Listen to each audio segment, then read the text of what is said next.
You know what? When I stand behind you and I put my arms around you and I put my hands on your breast and I put my hands on you and just and pull you in real close.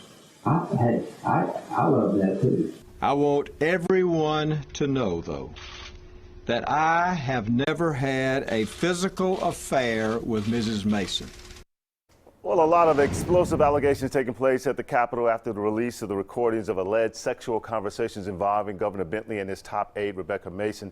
State Representative Jack Williams joins me now to help sort all of this out. First, Jack, your take on this. How does this affect our state? What does our state look like after seeing this?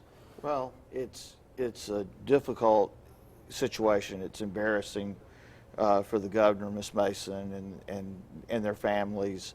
But in all honesty, Art, I saw this the first time last night because the legislature, the last 2 days, has been focused on doing what the legislature was elected to do.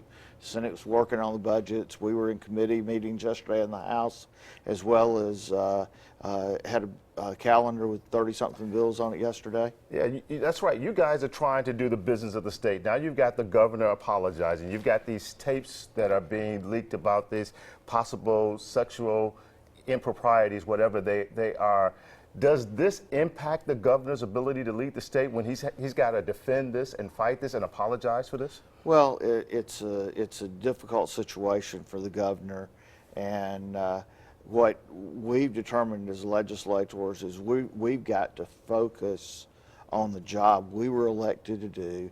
That's get the budgets out, take care of some issues. I had the Safe Harbor bill yesterday that protects victims of human trafficking. Those are the things we've got to focus on. And the best way to move beyond this is just own your mistakes. My advice to the governor would be own your mistakes. Don't parse words. Get it out and get it behind us. Well, getting it behind him, some people are calling for him to resign. What are your thoughts? Should he leave? You know, some of the folks throwing rocks today are going to go to church on Sunday and celebrate the death of Christ for our sins. And it might be a good idea to remember that includes governors too. And, you know, I would say to folks in my party, if you're supporting Donald Trump, get off the governor's back, because about the only difference is Trump's bank accounts. Well, what about an investigation? Should there be a deeper investigation as to what went on? Well, you know, Spencer Collier, who released most of this information, was the chief law enforcement officer in the state. And I think the question that's got to be asked is, as chief law enforcement officer, was he doing his job? Was he covering up something, or is he just making something up because he's a disgruntled former employee? And Jack, that's a good question. I know we're not going to sort it all out here. We're glad that you stopped by to be with us this morning. And of course, we've got more information on our website at WIAT.com, so you can